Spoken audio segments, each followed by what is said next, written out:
감가 수정부터 보겠습니다. 지금 제 원가 방식에 들어오셔서 462쪽부터 보고 있는데요.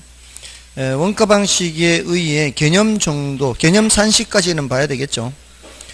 개념 산시까지는 보시고 일단 적용 대상이나 장단점은 나중에 보세요. 나중에. 그 다음에 재조달 원가도 의의는 보시고요. 종류의 기억 니은까지는 이제 말씀을 드렸어요. 근데 디귿은 나중에 보시고요. 지금 그 학습을 대체로 어떻게 하고 있습니까? 이 진도를 이렇게 각각의 단원을 공부를 하더라도, 주제를 공부를 하더라도 그 세부적인 내용을 다 하고 있지 않죠. 다 하고 있지 않은 이유가 다 하면은 이제 여러분들의 정신 건강에도 문제가 되고요. 그리고 시간도 안 되고요. 그렇잖아요. 이게 어떤 좀 쉬운 내용을 먼저 이렇게 해놓고 그 안에 세부적인 내용을 이렇게 해야 되지. 한꺼번에 다 할 수는 없어서 이렇게 일단 쉬운 거를 먼저 하는 거죠. 다음 순환 되면 이제 조금 더 채워 들어가는 거죠. 다음 순환은 제 말 속도가 이렇지 않습니다. 조금 더 빨라집니다. 말 속도가. 예? 지금 제 말 속도가 다른 분들에 비해서 느린 편 아닌가요? 다른 분들에 비해서 굉장히 느린 편입니다. 다른 곳에서도 마찬가지고요. 그래도 간신히. 그나마 알아들으시네. 그럼 됐죠. 공법이 아마 제일 빠를 거예요. 공법은 날아갈 겁니다. 원래 그래요. 딴 데도 다 그래요. 딴 데도 다 그래요. 공법은 날아갑니다. 저도 공법 수업 듣기도 하지 않습니까? 이렇게 들어보면 저도 뭔 생각 못 알아들을 때가 있어요. 워낙 빨라서. 워낙 빨라요. 분량이 너무 많기 때문에 그래요. 분량이 너무 많아요. 그러니까 공법도 분량이 많고, 그래서 민계공 하죠. 민법은 좀 덜 빠른가요? 민법도 빠른가요? 근데 3, 4월 달은 조금 더 빨라질 수밖에 없어요. 왜냐면은 지금 요 기본적인 내용에다가 약간 살을 또 붙여야 되잖아요. 그래서 조금은 더 빨라지게 되는 겁니다. 물론 그렇게 하면은 이 많은 양을 다 제한된 시간 내에 못하니까 1, 2월 달에 했는 것 중에서 약간은 중요도가 낮은 거는 일부는 이제 빼기도 하죠. 1, 2월 달에 설명을 드렸던 것들은. 근데 중요한 것은 또 반복을 하는 겁니다. 그래서 1, 2월 달에 했으니까 일단 이번 순환은 지나갑니다. 뭐 이런 것들 있죠. 이런 것들은 다음에 또 한 번 더 할 때 기회를 잡으면 되는 거예요. 그러니까 중요한 거는 계속 하는 거고, 중요도가 낮은 거는 1, 2월 달에 설명했으면 3, 4월 달에 안 하고 5, 6월 달에 하기도 하고요. 이렇게 난이도 높은 거는 3, 4월까지도 안 합니다. 5, 6월 가서야 이제 난이도 높은 걸 하기도 합니다. 자, 그렇게 하고 있어요. 그다음 이제 산정 기준에서는 도급 방식 기준. 이 도급 방식 기준의 키워드는 뭐였어요? 이윤이에요. 이윤. 이윤을 고려하라는 얘기죠. 그래서 그 표준적 도급 건설 비용 안에 이윤, 적정 이윤을 고려하라는 것이고요. 구체적인 항목들을 다 외우거나 할 필요는 없습니다. 다음에 넘어가시면 464쪽에 재조달 원가를 구하는 방법에, 이건 제가 말씀을 안 드렸었죠. 상대적으로 중요도가 낮기 때문이고요. 그 중에서 디귿의 단위 비교법, 이것만 좀 체크를 해 두시고요. 가장 흔히 사용하는 거요. 그게 우리 왜 평당 얼마다 이런 말 쓰지 않습니까? 그게 이제 가장 많이 쓰는 거예요. 다음에 이제 465쪽에 감가 수정으로 가면 돼요. 자, 감가 수정도 주제가 세 가지입니다. 지금 감가 요인, 감가 수정, 감가 상가 비교, 감가 수정 방법, 이렇게 세 가지를 보시면 돼요. 자, 이 감가 수정하려고 하죠. 지금 재조달 원가에 대해서 세 가지 했고요. 감가 수정에서 첫 번째 감가 요인이라는 거예요. 감가 요인은 물, 기, 경 이렇게 세 가지로 나누고요. 법률적 감가는 참고로 보는 거예요. 중요도는 낮습니다. 이게 이제 물리적 감가, 기능적 감가, 경제적 감가, 이렇게. 물리적 감가는 물리적으로 파손되거나 마모되거나 이런 것들이에요. 우리가 흔히 말하는 감가가 이 물리적 감가죠. 근데 기능적 감가는 앞에서 어떤 얘기 할 때 했어요? 균형의 원칙 할 때 있죠. 엘리베이터. 이게 물리적으로는 전혀 손상이 없어도 제 기능을 다 못할 때. 자, 요 위에 물리적 감가와 기능적 감가는 부동산의 내부 요인이거든요. 경제적 감가는 부동산의 외부 요인에 의한 감가를 경제적 감가라 그래요. 아까 달동네 고급 빌라 그랬죠. 부동산 내부 상태로는 전혀 하자가 없어요. 인근 환경하고 안 맞거나 해서 나타나는 감가는 모두 다 경제적 감가예요. 지금은 이 물기경 뜻만 알아두시고요. 나중에 좀 더 내용을 보완하면 되겠습니다. 그 이제 감가 요인이고요. 다음에 넘어가시면 감가 수정 방법이 있죠. 감가 수정 방법은 여러 가지 감가 수정 방법이 있는데 내용연수법, 관찰감가법 등 분해법이라든가 나머지들은 제 등이요, 등. 내관분시임 이렇게 하기는 하는데요. 내용연수법이 제일 중요합니다. 내용연수법 할 때 이 내자는요, 안 내자가 아니고요. 견딜 내자예요. 견딜 내자. 견디는 것을 이제 버틴다라고도 하죠. 버틴다, 견딘다. 그러니까 내용연수는 버팀연수예요. 버팀연수. 그러니까 건물이 물리적으로 버팀연수 하면은 그 물리적 내용연수가 되고요. 경제적으로 버팀연수 하면 경제적 내용연수가 돼요. 경제적 내용연수라는 건 이런 겁니다. 세를 놔도요. 세를 놔도 세가 잘 나가지도 않고 비용만 발생하는 낡은 그런 상태. 그러니까 물리적으로는 전혀 사용하는 데 지장이 없어도 경제적으로는 차라리 헐고 새 건물 짓는 게 낫거나 대수선을 하거나 하는 게 나올 수 있죠. 그러면 이제 경제적 내용연수가 다 되는 거예요. 우리가 말하는 내용연수는 당연히 경제적 내용연수예요. 우리는 경제적 가치를 판정하기 때문에 그렇죠. 자, 이 내용연수법의 특징은 내용연수가 10년이다. 제가 아까 10년 이제 건물 짓는다 그랬잖아요. 옆에 친구가 지은 거 보고 똑같은 설계 더미노를 지었는데 10년 후에 잔가가 1,000만 원 남는 게 있다라고 가정을 했을 때 10년간 9천만 원 떨어진다 아까 했었지 않습니까? 그 10년간 매년 1년 단위로 얼마가 되느냐, 감가가 1년 단위로 감가가 얼마 되는지를 봐서 1년 지났으면 한 해 것만 빼고 2년 지났으면 두 해 것 빼고 3년 지났으면 세 해 것 빼고 이렇게 하는 게 내용연수법이에요. 연간 단위로 계산하는 거예요. 근데 그게 아까 말씀드렸던 거는 정액법이에요. 정액법이라는 것은 매년의 감가액이 어떻다는 얘기예요? 똑같다는 얘기죠. 일정하다는 얘기죠. 그거와 정률법이 있어요. 이거는 매년 감가율이 일정해요. 제일 중요한 거는 정액법이에요. 그 다음에 정률법하고 비교해야 돼요. 감가율이 일정한 거고, 그 다음에 이제 상환기금법이요. 세 가지인데, 이 상환기금법은 얘네들과 급이 같아요. 중요도 면에서. 그러니까 이게 그만큼 중요하다는 얘기예요. 정액법, 정률법이. 그러니까 감가 수정 방법에서는 제일 중요한 게 뭐란 얘기예요? 정액법과 정률법이요. 나머지 이런 게 있다는 거예요. 됐나요? 자, 근데 정액법, 정률법을 이제 좀 설명을 드리면, 정액법, 정률법. 지금 감가 수정하고 있어요. 감가 수정. 이 감가 수정액을 다른 말로 감가 누계액이라고도 할 수 있어요. 왜냐하면 이제 여러 해 지나갔을 때는 매년의 감가액을 다 합산해서 빼야 되기 때문에. 자, 그럼 정액법은 어떻게 하느냐. 자, 이게 1억인데 아까 어떻게 했죠? 내용연수 말 잔존가치가 1,000만 원이 있으면 이게 전체 내용연수가 몇 년? 전체 내용연수가 10년이었죠. 전체 내용연수 10년 말 잔가가 얼마고 10년 말 잔가가 1,000만 원이고 그러면은 10년간 얼마를 떨어뜨리는 거예요?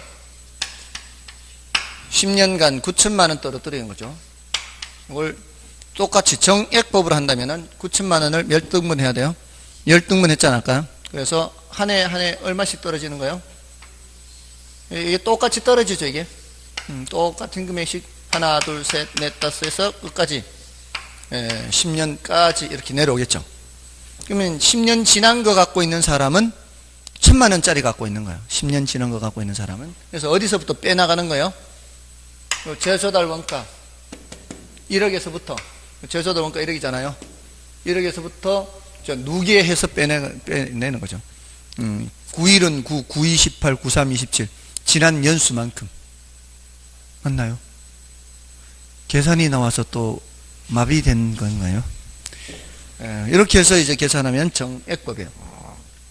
그럼 정율법은 어떻게 하는 거겠어요? 매년 감가율이 일정하다 그랬죠? 매년 감가율. 이것이 1억인 거는 똑같아요. 여기 1000만 원인 것도 똑같아야 되겠죠? 이 조건하고 똑같아야 되겠죠? 맞나요? 이 조건하고 똑같은데, 자, 10년간 여기까지 떨어지는 것도 똑같아요. 9천만 원 떨어지는 것도 똑같아요. 근데 여기서는 이 9천만 원을 열등분 하는 거지만, 여기서는 정율이에요, 정율. 1년, 매년 감가되는 율이 일정하다, 율. 자, 그럼 어떻게 하냐. 이 정율을 사실, 우리 시험에서 문제에서 정율을 줘요. 근데 실제 이 값을 가지고서 정률을 계산하자면 이렇게 해야 돼요. 1 빼기 10년이죠. 10년. 이게 10년이잖아. 10년. 10년 말 단가잖아요. 그러면 10제곱근에 1억에 1000만 원 해야 돼요. 이렇게 하면 약 0.2가 나와요. 이거 안 보는 게 차라리 낫죠. 이렇게 하면 몇이 나온다고요? 0.2. 공학용 계산기로는 계산하면 돼요. 약 0.201xx 이렇게 나와요. 근데 문제에서는 뭐를 준다고요? 0.2를 줘요. 그러면은 첫 해는 얼마 감가된다는 얘기요? 2천만 원. 1억 곱하기 0.2 하면은 2천만 원 되겠죠? 이게 매년 감가, 이게 매년 감가. 요게 바로 뭐예요? 정율이에요. 0.2. 요걸 뭐라고 하는가 하면은 전년 말 잔가라고 해요. 전년 말 잔가. 그럼 첫 해 말 잔가, 이게 첫 해 시작할 때니까 1억으로 시작하는데, 이게 잔가가 얼마가 남아요? 8천 남죠? 이게 바로 적산가액과 같아요. 남는 게 적산가액이에요. 그럼 두 번째 연도는 이 말이에요. 두 번째 연도는 전년 말 잔가가 얼마였어요? 8천에 20%다 이 말이에요. 여기는 1600이죠. 여기는 6400이죠. 그럼 세 번째 연도는 여기가 6400이 와서 이런 식으로 계산이 돼서 10년째 가면은 전년 말 잔가에 해당하는 게 1250일 거예요. 그러면은 250이 나옵니다. 전년 말 얼마였었다고요? 1250에서 20% 감가하면은 얼마가 남아요? 맨 끝에 이제 1000만 원이 남는 거예요. 첫 해는 얼마 치지만, 첫 해는 바로 2000만 원, 그다음에 1600만 원, 그다음에 이렇게 1280만 원. 한 세 번만 쳐도 거의 반값으로 떨어집니다. 세 번만 쳐도 20%씩. 그러면서 마지막에 얼마 친다고요? 마지막 250죠. 250. 그래서 다 더하면은 얼마란 얘기요? 9천만 원이 떨어진다는 말이죠. 그래서 1000만 원 남는 거죠. 여기서는 900, 900, 900씩 해서 몇 번 떨어지면은 10번 떨어지면 9천만 원 떨어지고 1000만 원 남는 거죠. 자, 요렇게 되도록, 여기가 요렇게 되도록 아까 요 공식으로 해서 계산하면 나온다고요. 요 공식으로 해서 하면 약 0.201, 요 그 숫자를 적용하면은 여기가 마지막에 1000만 원이 남아요. 됐죠? 자, 이게 정률법이야. 이거는 똑같아요. 근데 뭐가 달라요? 매년 감가액이 다르죠. 첫 해는 엄청 많죠. 2000, 1600. 자, 이렇게 떨어지기 때문에 요거를 그래프로 나타내면은 매년 감가액이 똑같은 건 누구고? 이건 정액법이죠. 정액법. 매년 감가액이 이렇게 되는 것은 정률법이죠, 이게. 그래서 처음엔 감가액이 크다가 가면 갈수록 떨어지는 거죠. 그렇죠? 자, 이걸 비교해야 돼요. 예, 지금 최근에 이런 문제로 너무너무 이런 문제가 출제가 안 됐어요. 이런 문제 출제 가능성이 굉장히 높아졌어요. 정액법과 정률법을 이론 비교하는 거예요, 지금 이제. 자, 두 가지 방법 중에서 실제 물건이 가치 하락하는 게 뭐가 더 비슷해요? 정률이 더 비슷하죠. 예, 보통은 포장만 뜯어버리면 중고가 돼버리니까 처음에 가치 하락이 많고요. 나중에 가치 하락이 적습니다. 맞죠? 근데 어떤 게 더 어려운 방법이에요? 정률법이 더 어려운 방법이죠. 자, 그러니까 감정평가를 할 때도 가능한 한 쉬운 방법이 좋은 방법 아니겠어요? 그렇잖아요. 근데 쉬운 방법이 정액법인데 정액법을 하자니 실제 가치하고 차이가 많아요. 근데 다행히도 건물 같은 경우에는 준공검사 받았다고 이게 바로 중고부동산 되는 거 아니거든요. 건물은 오차가 크지 않아요. 정액법을 적용해도. 어느 정도 오차는 당연히 있겠죠. 근데 그 오차라는 게 정률법 적용한다고 오차가 없을까요? 정률법도 마찬가지 공식으로 하는 거이기 때문에 어느 정도의 오차는 있기는 마련이에요. 그러면 어차피 완벽하지는 않다면 어느 정도의 오차는 있겠지만 쉬운 정액법을 하더라도 건물의 경우는 큰 문제가 없죠. 그러니까 건물 구축물에는 뭐를 적용하는 거예요? 정액법 아니죠. 건물 구축물에는. 그러니까 우리 시험에 뭐가 많이 나오는 거예요? 정액법이 나오는 거예요. 근데 이거는 동산이나 기계류 같은 거는 정률법을 적용하는 거죠. 됐나요? 근데 작년에 처음으로 정률법이 출제가 됐어요. 처음으로. 계속 정액법 출제돼서 계산 문제로. 근데 계산 문제로 정률법이 출제되면은 더 쉬워요. 왜냐면은 작년에는 이걸 30% 줬거든요. 정률을. 이게 몇 년짜리 이런 건 안 알려주고 이거 알 필요 없어요. 정률법에서는 정률만 알면 돼요, 이게. 제조달 원가가 1억이고 정률 30%를 알려줬어요. 2년 경과한 건물의 적산 가액을 물었어요. 자, 이게 20% 적용하지 말고 몇 프로 적용하라고요? 30%. 1억은 똑같았어요. 다른 거는 안 알려줬어요. 그럼 어떻게 하면 돼? 2년 경과했으니까.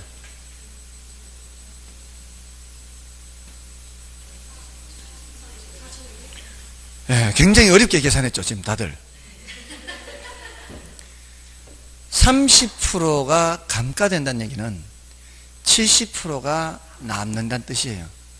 30%를 뺄 생각하지 말고 70%를 곱할 생각하라고요.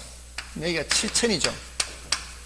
여기서도 곱하기 70% 하면은 그냥 77이 49 끝이에요. 정률법이 나올 때는 요 0.7, 요걸 전년 대비 잔가율이라 그래요. 전년 대비 잔가율을 계속 반복해서 곱하면 끝이에요. 그러니까 실제 우리 시험에서 계산 문제로 출제될 때는 뭐가 더 쉬워요? 정률법이 더 쉬워요. 정액법은 한참 시간이 걸려요. 정률법은 그냥 전년 대비 잔가율 그냥 반복해서 곱하기만 하면 돼요. 작년 문제에서 작년 문제 1억 0.7 해서 그냥 77이 49 끝이에요. 몇 초면 돼요. 몇 초면. 근데 계산 문제라고 사람들이 너무 그냥 아예 그냥 버려버리니까 아무리 쉬운들 버려버리면 끝이죠. 아무튼 그렇습니다. 자, 이제 교재를 보시면은 감가수정 방법에서요. 그 위에 있는 내용들은 여러분이 보시고 내용연수법을 보시면 되죠. 정액법이나 정률법은 다 읽어보셔야 돼요. 읽어보시고요. 자, 이제 넘어가시면은 상환기금법 있죠. 상환기금법에서는 가나다 이 내용을 다 읽을 필요는 없어요. 가장 핵심되는 내용이 상환기금법에서는 가의 첫째 줄 끝에 보면 뭐라고 되어 있는가 하면은 이자 상당액 이렇게 되어 있어요. 찾으셨나요? 468쪽에 상환기금법의 가입니다. 가. 상환기금법의 가의 첫째 줄 끝에 이자 상당, 이자. 자, 이게 뭔 소리냐면 지금 이 정액법이나 정률법은 이거 다 감가하면 얼마예요? 총 9천이죠. 이거 다 감가하면 얼마예요? 이것도 9천이죠. 자, 감가된다. 이걸 이제 보통 이런 경우에는 자본을 회수를 해야 돼요. 이 건물이 낡아지는 만큼 벌어들이는 임대료 수입에서 회수를 해서 다시 원금을 회복을 해야 되는데 이거는 이자를 고려하지 않고 그냥 더하는 거죠. 여기도 이자를 고려하지 않고 그냥 더하는 거죠.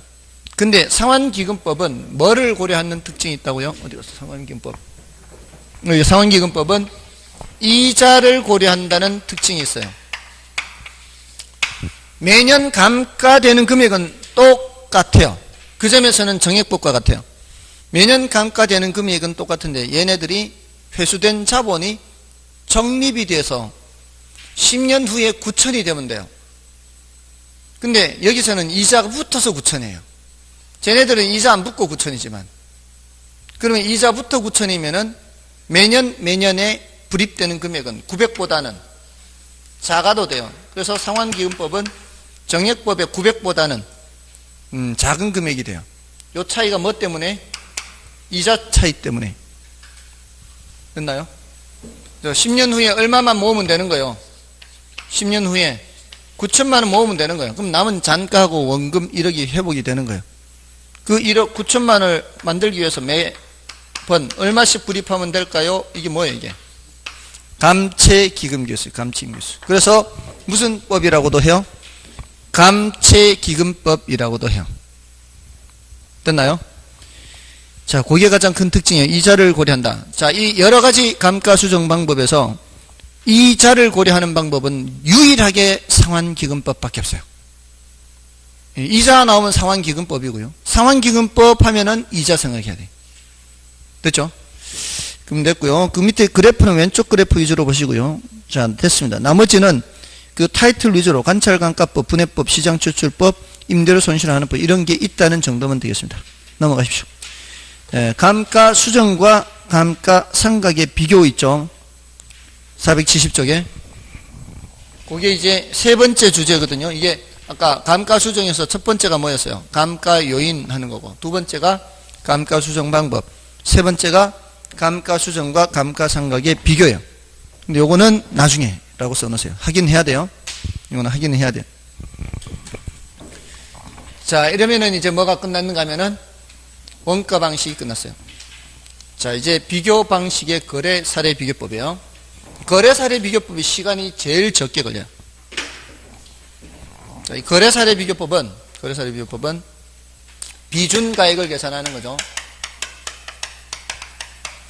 거래 사례 비교법을 줄여서 이제 거사비 해요, 거사비.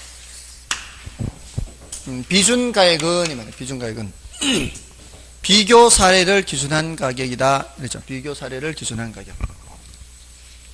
자, 이것은 대상의 비준 가격이죠, 대상의 비준 가격이고, 대상의 적산 가격이고, 대상의 수익 가격이고, 뭐 이렇게 되는 거예요. 이걸 구하기 위해서 아까 어떻게 한다 그랬어요? 이거하고 비슷한 다른 물건의 거래 사례를 구해야 되겠죠.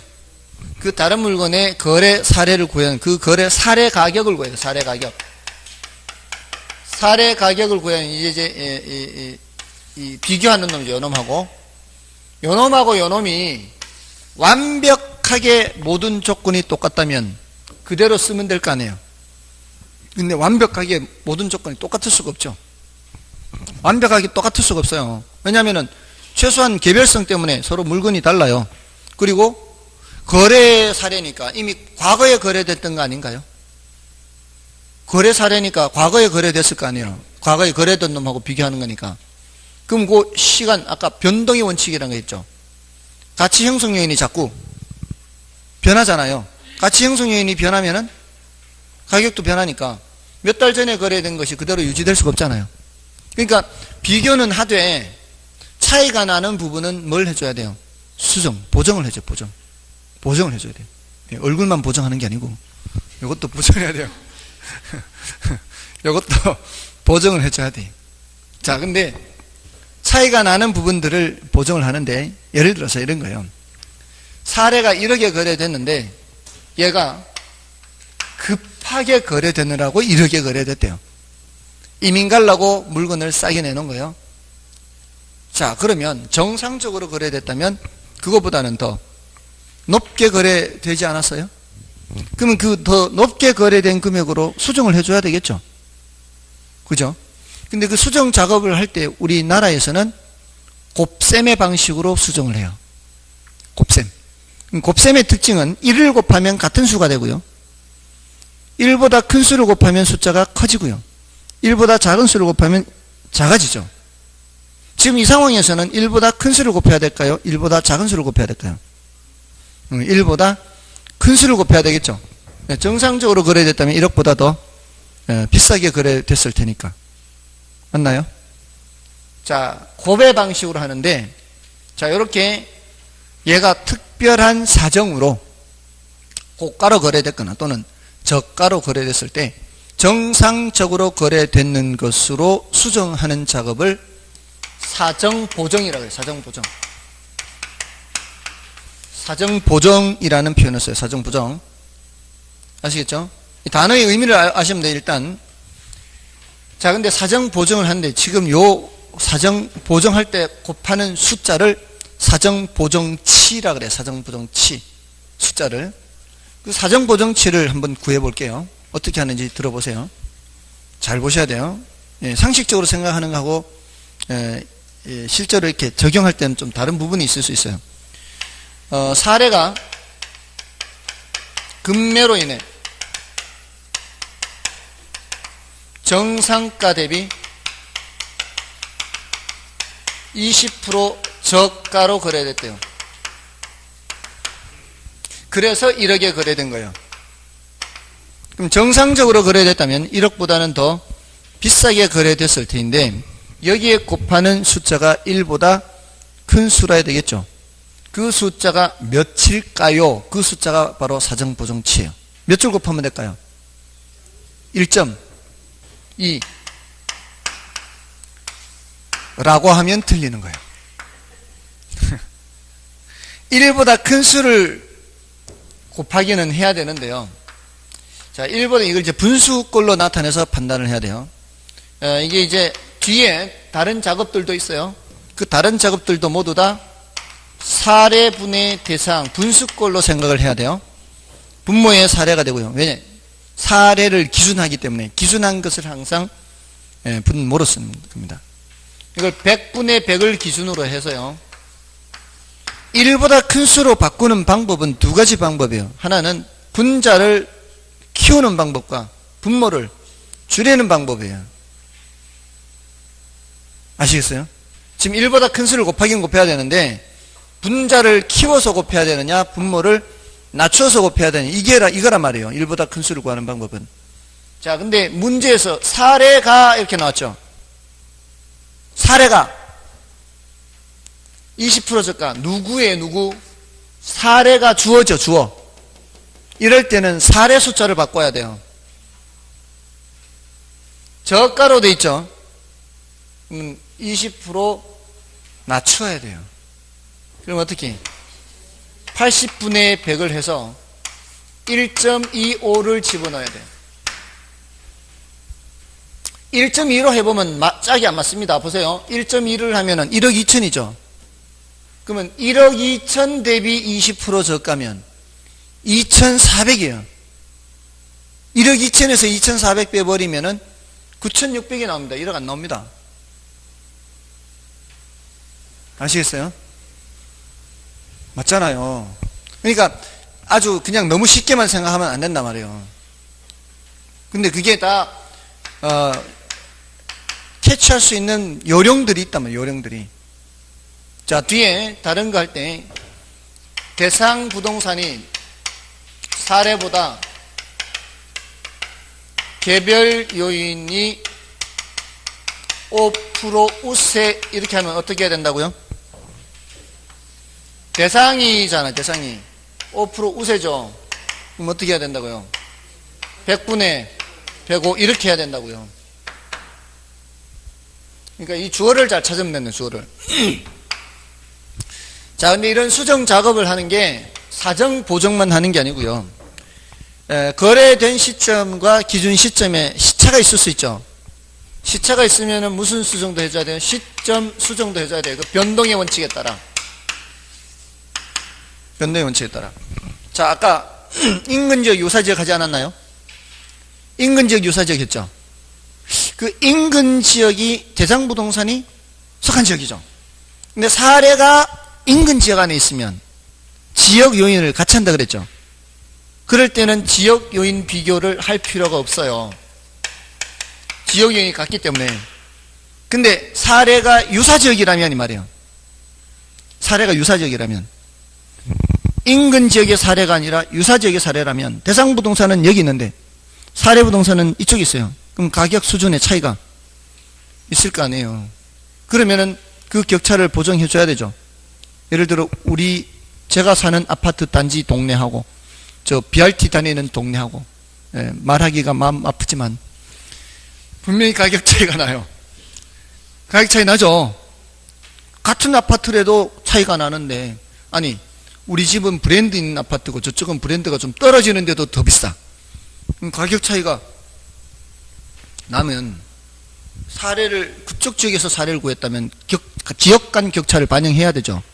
그런 걸 뭐라고 한다고요? 지역 요인 비교라 그래요. 그 다음은 개별 요인 비교까지 해요. 그 다음에 이제 경우에 따라 면적 비교도 해요. 이런 여러 가지 비교 작업을 해서 비중가액을 구한다고요. 됐습니까? 자, 근데 많다고 걱정할 건 없어요. 왜냐하면 실제 우리 시험에서 계산 문제로 설령 출제가 되더라도 2개나 3개 정도만 해서 출제를 해요. 2개나 3개. 그러니까 사시지게 수정 작업이 대체로 여기서 이걸 출제한 적도 있는데, 자, 이거를 비교를 할 때 말이에요. 비교를 할 때 대상 부동산과 사례 부동산을 비교를 할 때, 비교를 할 때 차이 나는 항목들을 수정을 한다 이 말이에요. 그러니까 사시지게 이렇게 수정을 한다. 이렇게 사정 보정, 시점 수정, 지역 요인 비교, 개별 요인 비교, 사시지게. 됐습니까? 됐냐고요? 사시지게.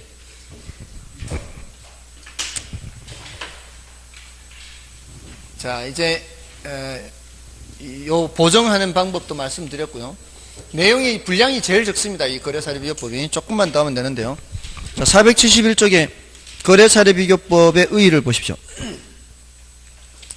거래사례비교법이란 대상 물건과 가치 형성 요인이 같거나 비슷한, 형성 요인 또 나왔죠? 형이죠, 형. 일치계죠, 일치계. 일치계 중에서도 중요한 거는 지역 요인과 개별 요인이에요. 그런 것이 같거나 비슷해야 되죠. 같거나 비슷한, 이게 뭐예요? 대체 가능해야 돼, 대체 원칙이죠, 대체 원칙. 그런 물건의 거래 사례죠, 거래 사례와 비교하여 대상 물건의 현황에 맞게 사정 보정 및 시점 수정, 가치 형성 요인 비교. 자, 가치 형성 요인 비교 또 나왔죠. 지금 사시지계라고 했었잖아요. 근데 거기 뭐라고 하고 있어요? 사시 가치 형성 요인 비교 이렇게 나오고 있죠. 사정 보정 시점 수정 가치 형성 요인 비교하고 있잖아요. 그 비교 등의 과정을 거쳐 대상 물건의 가액을 산정하는 방법을 말한다. 됐나요? 자, 결국은 거래사례비교법이 뭐예요? 물을 때는 요 공식을 문장으로 바꿔서 설명하고 있는 거예요. 그러니까 사시지계, 대상부동산과 사례부동산을 비교할 때는 수정작업들, 사시지계 수정작업 해야 된다. 됐나요? 자, 이거 보고 읽어볼게요. 거래사례비교법이란 대상 물건과 가치 형성 요인이 같거나 비슷하니, 얘하고 얘가 가치 형성 요인이 같거나 비슷한, 대체 가능해야 되니까 그러한 물건의 거래 사례와 비교하여 대상 물건의 현황에 맞게, 그러니까 대상 물건과 차이 나는 부분이 있으면 그 차이 나는 부분을 현황에 맞게 사정 보정 및 시점 수정, 가치 형성 요인 비교 등의 과정을 거쳐 대상 물건의 가액을 산정하는 방법을 말한다. 맞죠? 그러니까 이 문장, 이 공식을 그대로 문장으로 나타내는 거예요. 나중에 가면, 뒤에 가면은 임대사례 비교법이란 똑같아요. 임대사례 비교법이란 대상 물건과 가치 형성 요인이 같거나 비슷한 임대사례와 비교해요. 여기는 이제 임대사례가 돼야 되죠. 임대사례와 비교하여 대상 물건의 현황에 맞게 사정 보정 및 시점 수정, 가치 형성 요인 비교 등의 과정을 거쳐 대상 물건의 임대료를 계산하는 방법을 말한다. 이렇게. 그러니까 세 군데가 차이는 게 거래 사례, 임대 사례, 그 다음에 가액, 임대료 이렇게. 거래 사례 비교법이란 임대 사례 비교법이란 거래 사례와 비교하여 임대 사례와 비교하여 하나는 가액을 산정하는 거고 하나는 임대료를 산정하는 거고 그 세 군데가 차이나. 나머지는 다 똑같아요.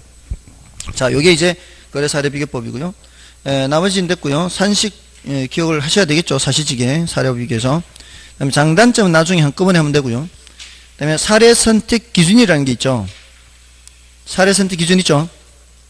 자, 그것만 이제 거의 이론적인 부분이에요. 사실은 뒤에 넘어가면은 나머지는 계산 문제와 관련되는 내용들이에요. 그래서 분량이 제일 적습니다. 사례 선택 기준이라는 게 있죠.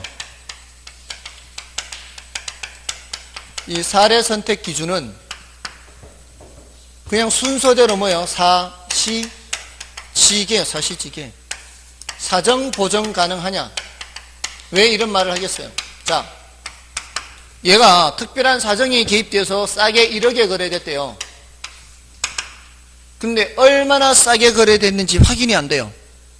그건 선택하면 돼요, 안 돼요? 안 된단 말이에요. 이 사례를 선택할 때는 이 말이에요. 뒤에 수정 작업을 할 수 있어야 될 거 아니에요. 수정 작업을 할 수 없으면 처음서부터 선택하지 말란 얘기예요. 사정 보정 가능해야 돼요. 시점 수정 가능해야 돼요. 거래된 것을 확인은 했는데 1억에 거래된 것을 확인했는데 언제 거래됐는지 몰라. 그럼 선택하면 안 되는 거죠. 그 다음에 지역 요인 비교 가능성.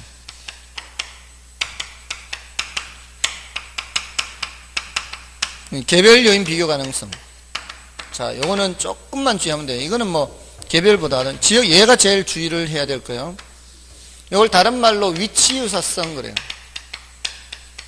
근데 여기서 말하는 위치는 넓은 의미의 위치예요. 광의의 위치예요. 그래서 댁이 어디세요? 그러면 보통 어떻게 대답해요? 댁이 어디세요? 그러면 댁이 어디세요? 그러면 보통 뭐라고 대답해요? 뭐 여기 세종시에서 물을 때는 당연히 세종시라고 생각할 거니까 뭐 삼생활권 뭐 무슨 동 하잖아요. 그럴 때 그게 다 네 집이냐? 어디 사세요? 그러니까 그렇게 위치가 어디세요 할 때 무슨 동 뭐 이렇게 무슨 어디 뭐 무슨 지구 뭐 이렇게 할 때는 넓은 의미로 위치를 얘기하거든요. 여기서 말하는 위치 유사성은 어떤 획지나 필지 개념의 좁은 의미가 아니에요. 넓은 의미예요. 여기가. 자, 이게 어떤 의미가 있는가 하면 저희 차가 집이 익산이라 그랬죠. 익산에 삼양라면이 거기 있거든요. 삼양라면 공장이. 근데 이제 그날은 이제 와이프가 이제 운전을 하고 제가 옆에 타서 제 손이 한가로웠어요. 그래서 지난해 삼양라면 공장이 보이길래 저 공장이 용도 지역이 어디 있을까? 땅값이 얼마나 될까? 갑자기 궁금한 거예요. 그래서 여러분들한테 이 루리스 이 앱 알려드렸었죠. 루리스 LURIS죠. 이거를 이제 어플리케이션을 열어가지고 그 지도 서비스 있잖아요.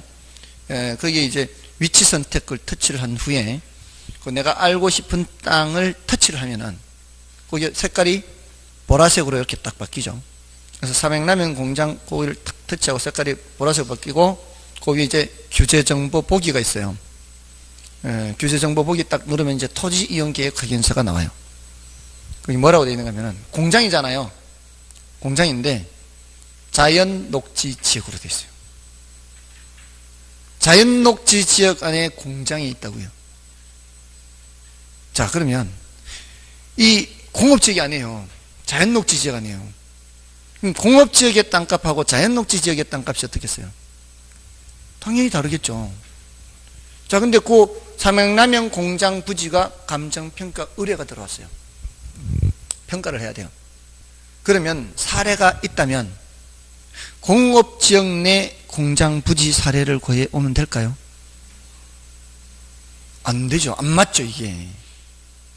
그럼 어느 지역 안에 공장 부지 사례를 구해와야 돼요? 자연 녹지 지역 안에 공장 부지 사례를 구해와야 돼요. 이게 위치 유사성이에요. 여기서 말한 위치 유사성 그게 같아야 돼요. 용도적 지역이 비슷해야 돼요. 지금 준주거 지역의 점포다 그러면은 사례도 준주거 지역의 점포라 해야 돼요. 아시겠죠? 그게 비슷해요. 특히나 도시지역에서는 완벽하게 일치해야 됩니다. 감정평가 규칙상 도시지역에서는 똑같아야 돼요. 그 지역 요인 비교 가능성입니다. 위치 유사성이. 아시겠죠? 지역이 비슷해야 돼요. 다음에 개별 요인 비교 가능성은 물적 유사성이라 그래요. 물적 유사성. 요거는 대상 부동산이 아파트면 사례 부동산도 아파트라고 해야지 연립 사례를 가져오면 돼요. 다세대 사례를 가져오면 안 돼요. 대상 부동산이 목조 건물이면 사례 부동산도 목조라 해야 되고 이게 물적 유사성. 됐죠? 그러니까 별로 어렵지 않아요. 사례 선택 기준이 어렵지 않다고요. 그러니까 분량이 그렇게 많지 않아요. 다만 그 오른쪽 페이지 473쪽에 배분법에서 참고 박스 안에 있는 내용은 좀 어려워요. 요거는 좀 조금 더 해야 돼요. 그러니까 조금 더 하면은 많이 어렵지만 그렇지 않고 이러한 수준에서만 멈춰버리면 그렇게 어렵지는 않아요, 사실은. 그러니까 버릴 거 만약 이것도 어렵다 그러면 버렸어요. 버리고 이것만 하세요. 이것만. 이러면 이제 불안하겠죠, 또. 이것만 하면은. 그러니까 가장 할 수 있는 것, 테두리, 줄기 그런 것 위주로 하시고 살을 채울 수 있는 부분은 채우고 안 되면은 나중에 하고요. 그다음에 그 473쪽에 사례부동산의 정상화라는 거 있지 않습니까? 이게 사정, 보정, 시점, 수정 뒤로 넘어가는 내용들이 다 계산 문제와 관련되는데 아까 말씀드렸던 이거하고 원리가 똑같아요. 보정치를 계산할 때는 뭐를 기준으로 해서 사례분의 대상을 기준으로 해서 사례를 바꾸느냐 대상을 바꾸느냐 그거예요. 사례가 어떠하다 그러면 사례를 바꾸고 대상이 어떠하다 면 대상을 바꾸는 거예요. 시점 수정만 다른 얘기가 조금 더 있고요. 다른 건 다 유사하기 때문에 일단은 이번 순환은 이 정도로 말씀을 드리고요. 다음에는 이제 계산 문제도 좀 다룰 거예요. 계산 문제 다룰 때 이거 하면 되는 거예요. 아시겠죠? 자, 좀 쉬시고요. 쉬는 게 아니고 476쪽에 공시지가 기준법 있죠. 공시지가 기준법이 있는데 476쪽에 거기 옆에다가도 비교 방식이라고 적어 놓으세요. 지금 이 비교 방식이 이렇게 두 개만 말씀드렸죠. 여기서는 이건 이론적인 부분이에요. 우리나라나 미국이나 일본이나 이론적으로는 다 이렇게 얘기한단 말이에요. 근데 우리나라에서는 토지의 경우입니다. 토지의 경우에는 따로 공시지가 기준법을 감정평가 규칙에 규정해 놨어요. 토지를 계산할 때는 원칙적으로 여기에다가 사례를 집어넣는 게 아니고 표준지 공시지가를 이용해야 돼요. 표준지 공시지가. 그래서 방식은 똑같아요. 대신 표준지 공시지가가 들어갈 때는 사정 보정이 없어요. 그냥 시지개만 하면 돼요. 시지개. 사정 보정이라는 걸 할 필요가 없거든요. 왜? 정부에서 표준지 공시지가를 공시할 때 사정이 개입되어 있는 것을 그대로 공시하면 되겠어요? 안 되겠죠? 그러니까 표준지 공시지가에는 이미 뭐가 보정이 된 상태예요. 사정이 이미 보정이 된 상태이기 때문에 사정 보정 없이 그냥 시지계 하는 거고, 사례 가격으로 시작할 때는 사시지계 이렇게 하는 거예요. 됐나요? 그런 정도면 되겠습니다. 넘어가시고요. 좀 쉬고 이제 수익 방식을 하도록 하겠습니다.